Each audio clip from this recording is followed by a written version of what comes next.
Particularly now, growing any plant is naturally, site specific. You can grow things, different plants grow in different places. Now, with annuals, if you're going to grow spinach, you can grow it in Miami, Florida, but you plant it in the wintertime. If you're growing it in Maine, you plant it in June or July.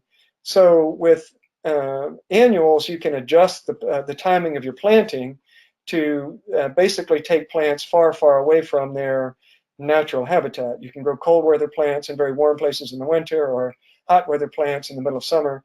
You can't do that with fruit trees. Fruit trees are going to sit there year round, so you are limited. You have to grow things that will grow in your area. Now, again, my bias, my experience and my bias is growing in hot, humid areas in the United States, so I'll talk about that. But you have to keep in mind where some of these fruit trees come from. The most popular fruits, and that includes apples, peaches, cherries in particular. Plums are a little more complicated, but in any case, these historically were evolved in mountain climates in Asia, in Europe, Asia in the broader sense, Asia the continent, and they're suited to dry summers. Basically, they do not necessarily adapt well to hot, humid conditions. Now, those plants have been bred over the years to make them commercially viable, to increase their productivity, but you can't outrun evolution. So the most popular products, the most common fruit products, the problem is that people go to the grocery store and they buy a Gala apple, say, and then that apple tastes wonderful, and they go home and they think, boy, I want to plant an orchard. So they go to the nursery, and even if the people who are running that nursery know better and know that a Gala apple is not going to grow well in your climate, they can't really tell you that, because it's not that easy making a living running a nursery. It's not a big industry. There's not a tremendous amount of money in it. So they sell your Gala apple, and it takes 5 or 6 or 8 years before you realize that apple is poorly suited to your climate, at which point people kind of just get cynical and give up. So the point of this orchard planting process in general is to get you beyond just plant what you're familiar with, plant what you bought at the grocery store. Do not do that.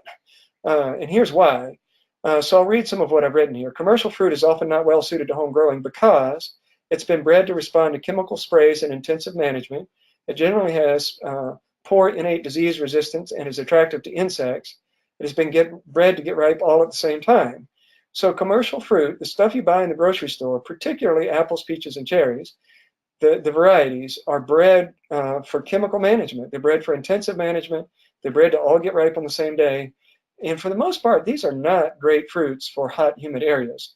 Now, there's a long, long list of diseases and insects, dozens upon dozens, that are the big variable for most diseases and insects that attack fruit trees is heat and humidity. So it really is microclimate specific. Even in Virginia here, where it is hot and humid, there's a very big difference between being at the bottom of the mountain or the top of the mountain. Now, we live near the foothills here. In other words, if we go an hour west of where I'm sitting, you're up in the mountains. Now, mountains around here, this is not like the Rocky Mountains. It's not big mountains. These are, 2,000 or 3,000 feet kind of mountains. But still, if you're up on a mountain or even a modest hill in an open area where the air blows through, you've got a lot of air movement, and you're going to have a lot less disease issues in the summertime. And historically, in fact, along the east coast of the U.S., that's the foothills. From the foothills to the ocean is where they grew grain and other products. And then from the foothills up into the mountains is where they grew the fruit. That's because of that air movement. So that's a big difference, something to think about.